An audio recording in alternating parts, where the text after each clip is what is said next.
Um relatório de inteligência que era secreto acaba de ser revelado no Brasil e olha, o que ele mostra é bem preocupante. Vamos entender juntos que mapa do extremismo era esse que as agências de segurança já conheciam e o que a divulgação disso tudo significa para o país. Bom, vamos direto ao ponto, né? Essa aqui é a conclusão mais chocante de um documento confidencial do governo lá de 2020. E veja bem, isso não é uma opinião qualquer. É uma avaliação oficial da Agência Brasileira de Inteligência, a ABEM. Saber disso muda bastante a forma como a gente enxerga o cenário do extremismo por aqui. Então, de onde exatamente veio essa avaliação tão forte? Vamos mergulhar na origem e no contexto desse alerta que ficou escondido por tanto tempo. Esse aqui não é um documento qualquer, sabe? É uma análise super formal feita pela principal agência de inteligência do país, aquela que tem a função de identificar os riscos para a segurança nacional.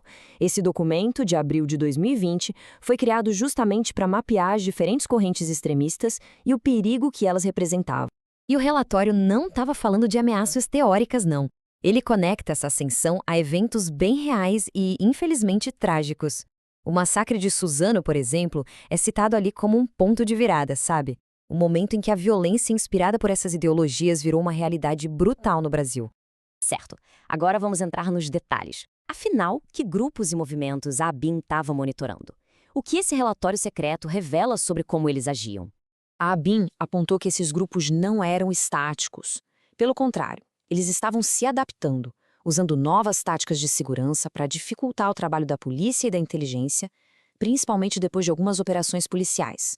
Isso mostra que o nível de sofisticação deles estava aumentando. Um dos grupos que mais chamou a atenção da agência foi a tal Nova Resistência. A base deles é a chamada Quarta Teoria Política, que é uma ideologia bem complexa, mas, resumindo muito, ela se opõe ao liberalismo e defende um retorno a valores que eles consideram tradicionais. E não era um grupinho pequeno, não. O relatório da ABIN detalha bem a escala da coisa. Pelo menos 100 membros ativos espalhados por 20 estados. E o ponto mais crítico é este aqui. A defesa aberta da revolução armada como um caminho legítimo. Isso, claro, eleva o nível da ameaça de uma forma gigantesca. Além da Nova Resistência, a ABIN também estava de olho no ressurgimento de um movimento mais antigo, o integralismo. E, de novo, a agência conectou essa ideologia a um ato de violência bem específico, o ataque à sede do Porta dos Fundos. Isso mostrava uma tendência preocupante de radicalização. Mas onde essa radicalização toda estava acontecendo? Onde era o berço disso? O relatório aponta para um ambiente bem específico, um lugar onde a tecnologia tem um papel central. O relatório é bem claro. O principal campo de batalha ideológico era digital. Fóruns na internet, na chamada Deep Web, eram os espaços onde jovens encontravam um ambiente para propagar discursos radicais e até incentivar massacres, bem longe dos olhos da maior parte da sociedade.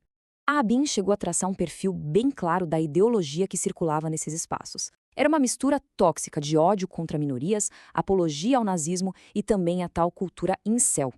Era, na verdade, um ecossistema de ressentimento que acabava alimentando o desejo por violência. E o impacto no mundo real foi imediato e assustador.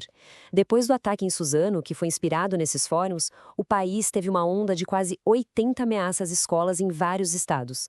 O discurso que estava online se transformou em pânico e perigo de verdade.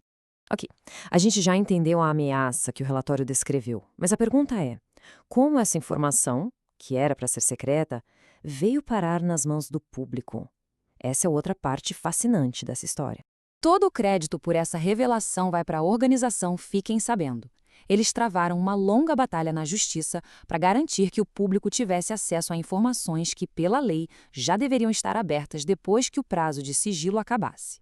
E essa linha do tempo aqui mostra que não foi nada fácil. Foram anos de luta. A Fiquem Sabendo entrou com a ação lá em 2020, chegou a perder em 2023, mas a organização não desistiu e a grande virada veio em maio de 2024, quando o Tribunal Superior, o TRF1, deu razão ao pedido e foi uma decisão unânime. Essa vitória judicial não é só sobre um relatório. Ela tem consequências muito maiores para a transparência e para a democracia no Brasil. Vamos entender melhor esse impacto? A decisão tem basicamente 3 impactos profundos. Primeiro, ela estabelece jurisprudência, ou seja, deixa claro que nenhum órgão do governo está acima da lei de acesso à informação.